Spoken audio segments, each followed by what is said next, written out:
Halo semuanya, kenalin aku Hanindita, mahasiswa UNS. Salah satu pertanyaan yang paling membuat Estizen penasaran nih Kak, utamanya. Dan jangan takut untuk mencoba, kamu harus tahu juga keunggulan kamu tuh di hal-hal seperti apa.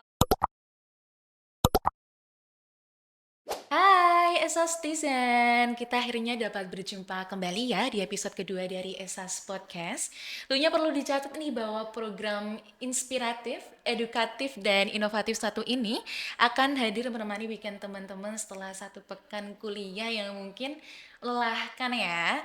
Nah, hari ini kita bakalan ngobrol santai tapi penuh insight tentang the importance of personal branding for content creator and how to get started. Nah, aku hari ini gak sendirian teman-teman karena sudah hadir narasumber keren kita, Kak Hanindita Risha Yustitia. Halo Kak Halo, selamat Hanin. pagi Amel, selamat pagi teman-teman semuanya. Oke, gimana nih Kak rasanya menjadi narasumber dari Esas Podcast hari ini? Pastinya senang banget karena ini adalah podcast dari prodi aku tercinta, Pendidikan Bahasa Inggris. Oke, perlu diketahui ya teman-teman bahwa Kak Hanin ini merupakan salah satu content creator sekaligus mahasiswa pendidikan bahasa Inggris. Nah, buat kalian nih yang udah follow dan udah mengenal tentang Kak Hanin Dita, pastinya udah nggak asing bahwa Kak Hanin Dita ini akhir-akhir ini kayak terlihat sibuk banget Iya, iya, ya. iya, iya. Nah, mungkin bisa diceritain nih Kak, kesibukan akhir-akhir ini ngapain aja nih? Oke, sebagai mahasiswa semester 6, aku tuh lagi sibuk banget nyusun skripsi dan juga Oh my god. lagi karena semester depan itu aku ada KKN, jadi kayak mulai-mulai ngerancang gitu. Tapi yang paling sibuk, alhamdulillah, di tahun ini aku menjadi finalis Duta Kampus UNS. Jadi ini Wah, lagi keren banget seleksinya sih, gitu. Kak. Oke, jadi Kak Harin ini udah sibuk buat skripsi, mempersiapkan KKN, terus sibuk juga untuk finalis Duta Kampus nih, Bener, teman-teman. bener, bener. Bener-bener keren Iya, ya, multi talenta banget nih Kak padat banget Hanin. waktunya. Iya, keren banget sih, Kak. Aku kayak amazed banget sama kakak bisa mengatur waktu sedemikian rupa di semester 6 loh teman-teman. Oke Kak Hanin, kali ini Esastizen pengen banget tahu lebih dalam nih Kak soal content creator, terutama personal branding. Nah namun sebelum itu boleh dong Kak ceritain sedikit tentang diri kakak dan konten apa aja sih yang biasanya Kak Hanin buat gitu. Halo semuanya, kenalin aku Hanindita, mahasiswa UNS, dan di kehidupan sehari-hari aku biasanya bikin konten seputar kebaya dan juga kampus, tapi di dalam bentuk video reels kayak yang ada di Instagram dan juga TikTok. Dan juga aku juga ngebagiin bagaimana sih sebagai mahasiswa itu bisa tetap balance antara kampus dan juga di bidang-bidang lainnya seperti menjadi pembicara dan lain sebagainya. Oke, keren banget ya. Menurut Kak Hanin nih, seberapa penting sih Kak personal branding untuk seorang content creator zaman sekarang? Dan sebenarnya personal branding itu apa gitu? Soalnya kan mungkin para esastizen nih yang ada di rumah pastinya ada yang masih awam tentang personal branding nih Kak.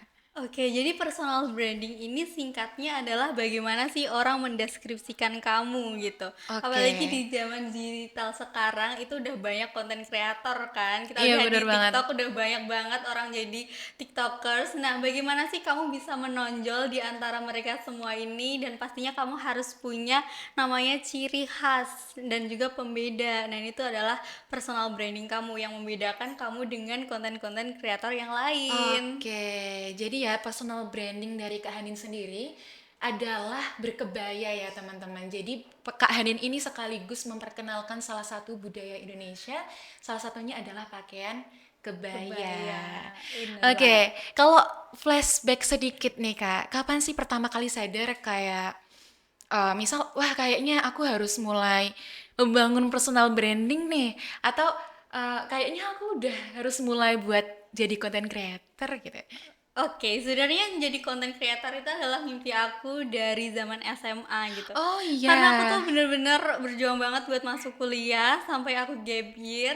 Jadi Oh waktu my gap god. year itu aku tiap hari lihat konten-konten seputar kampus biar semangat gitu Ah, loh. Jadi kayak muncul gitu dorongan dalam hati kalau nanti aku keterima di kampus, aku nanti bakalan bikin konten-konten yang bisa menginspirasi teman-teman di rumah. Nah, itu tuh sebenarnya sudah terpikirkan ya dari zaman SMA. Terus aku tuh mikir, kok udah banyak konten kreator gitu loh, dan gimana sih caranya aku bisa unggul kalau dibandingkan dengan konten-konten kreator yang lain. Nah, di situ aku mencoba untuk menggunakan kebaya gitu sebagai ciri Oke. khas dan juga memberdayakan kebaya agar bisa tetap eksis di zaman sekarang. Oke, sangat inspiratif sekali ya teman-teman. Oke, nah waktu mulai membangun personal branding itu ya Kak, apa sih langkah pertama yang Kak Hanin lakuin gitu? Nah, ini merupakan salah satu pertanyaan yang paling membuat Esastizen penasaran nih Kak, utamanya buat Esastizen nih yang mau memulai menjadi content creator, tapi bingung harus mulai bangun personal branding itu dari mana gitu. Oke, sebenarnya kuncinya untuk memulai personal branding adalah mulai aja dulu. Bikin konten-konten yang bisa kamu buat itu diupload aja dan nanti kamu bakalan menemukan, oh aku tuh cocoknya di sini, konten aku Oke. tuh ramenya di sini. Nah, kalau kamu sudah menemukan, kamu tinggal lanjutin aja. Yang penting konten-konten yang kamu buat itu sesuai dengan value kamu gitu. Oke, jadi begitu ya teman-teman. Nah, pastinya ya Kak, menjadi content creator kan nggak semulus itu gitu ya. Tiba-tiba banyak followers, tiba-tiba videonya viral, atau tiba-tiba ada endorsement gitu. Nah, ada nggak sih Kak tantangan terbesar selama menjadi content creator gitu? Atau struggle-struggle yang mungkin sampai sekarang masih ada gitu? Oke, membuat konten kan pasti kita pengen kalau konten kita rame ya. Sebenarnya tantangan terbesar itu adalah ketika konten kita tuh sepi. Nah, itu Ah, adalah iya. kayak Tuhan itu menguji kamu apakah kamu benar-benar serius di bidang ini gitu loh, Kak. Apalagi sebagai mahasiswa terus aktif di kegiatan organisasi kepanitiaan, kan pasti bagi waktunya susah ya dan kamu harus tetap membuat konten. Nah, dengan kamu tetap konsisten melakukan itu tuh sebuah tantangan terbesar gitu loh. Bagaimana kamu Iya. bisa tetap melakukan itu padahal kalau dilihat beberapa tahun yang lalu tuh kontenku belum terlalu ramai gitu loh Iya Kak. Jadi benar benar yang benar. lihat itu juga teman-teman aku. Nah, bagaimana aku tetap melakukan itu adalah salah satu tantangannya karena banyak teman-teman aku yang mau jadi konten kreator tapi mereka stuck di awal karena oh kayaknya aku nggak rame terus aku Oke, nggak ahli di bidang iya. ini jadinya aku pilih yang lain aja padahal kalau ditekunin lagi itu bisa gede. Oke, berarti emang harus konsisten ya, nggak ada hasil tanpa usaha. Oke, ngomong-ngomong soal content creator dan personal branding nih Kak, pastinya nggak lepas dari soal kepercayaan Iya, diri iya. nih. Nah, banyak banget teman-teman di luar sana ya, Isastizen nih, termasuk aku juga, yang masih takut buat tampil. Alasannya adalah satu, insecurity. Nah, ada nggak sih Kak tips dari kamu supaya lebih pede untuk memulai personal branding? Oke, sebagai orang yang insecurean, dulu kan aku juga insecure banget, apalagi siapa sih yang pakai kebaya ke kampus gitu Oh kan pasti iya, dilihatin orang-orang ya, jadi harus pede gitu. Nah, cara aku biar tetap pede adalah aku menuliskan ketakutan-ketakutan aku tuh di dalam journaling gitu. Jadi aku list apa aja yang aku takutin, tapi aku juga ngelis nih hal baik apa yang bisa aku dapetin kalau aku terus berjuang gitu. Jadi aku tulis tiap oke. hari dan juga nih pentingnya support system. Jadi dalam karir aku tuh aku selalu ada temennya. Aku kalau bikin konten atau kemanapun tuh aku selalu mengajak satu teman aku. Nah itu adalah suatu dukungan agar tetap percaya diri. Jadi mau orang bilang apa, yang penting teman aku ngedukung aku ya oke aja gitu. Berarti support system itu benar-benar perlu ya Perlu banget, perlu teman-teman. banget. Nah, buat teman-teman nih Kak yang baru mulai membangun personal branding, apa sih satu langkah sederhana yang harus mereka lakuin dari sekarang gitu? Yang bisa kamu lakuin sekarang adalah coba cari tujuannya kamu melakukan itu tuh apa. Tapi tujuannya ini adalah mendasari ke hati kamu kayak value apa sih yang mau kamu bawa agar ketika kamu melakukannya itu nanti dari hati. Nah, kalau kamu melakukannya dari hati itu akan terasa menyenangkan gitu.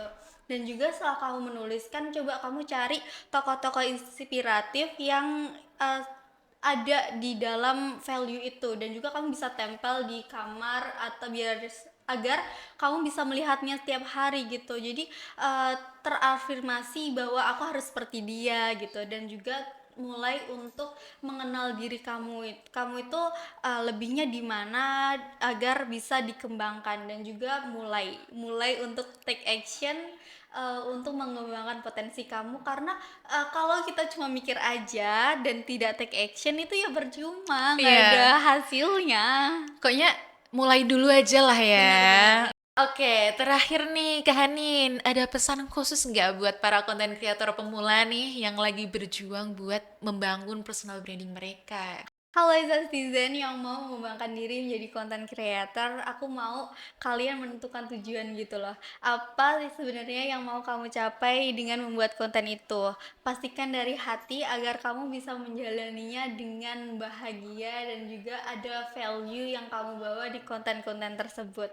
Dan juga kamu harus cari kayak content creator yang menginspirasi kamu, bisa kamu print out agar bisa kamu lihat setiap hari gitu. Jadi Oke. afirmasi positif, kamu harus menjadi seperti dia gitu, agar inspirasi-inspirasi itu terus hadir di dalam diri kamu. Dan jangan takut untuk mencoba, kamu harus tahu juga keunggulan kamu tuh di hal-hal seperti apa. Kamu bisa tulis di kertas, dan juga itu adalah hal-hal yang bisa kamu kembangin menjadi konten. Dan itu jangan takut untuk mencoba konten-konten, berbagai macam konten, agar kamu bisa menemukan nih konten seperti apa sih yang sebenarnya cocok di kamu. Dan jangan takut untuk bertanya ke mungkin teman-teman yang sudah beberapa tahun di hal tersebut, karena kita perlu belajar untuk terus bertumbuh. Oke, jadi teman-teman pertanyaan kita kali ini sekaligus menutup podcast kita pada kali ini ya.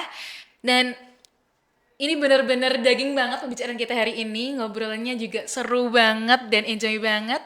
Thank you so much buat Kak Hanindita yang sudah sharing insight dan pengalaman berharga tentang personal branding. Dan tentu saja makasih juga buat Esa Stizen yang sudah mau bersama kita stay mendengarkan dari awal sampai akhir podcast. Oke, semoga apa yang sudah kita bahas kali ini dapat membawa kebermanfaatan bagi kita semua ya.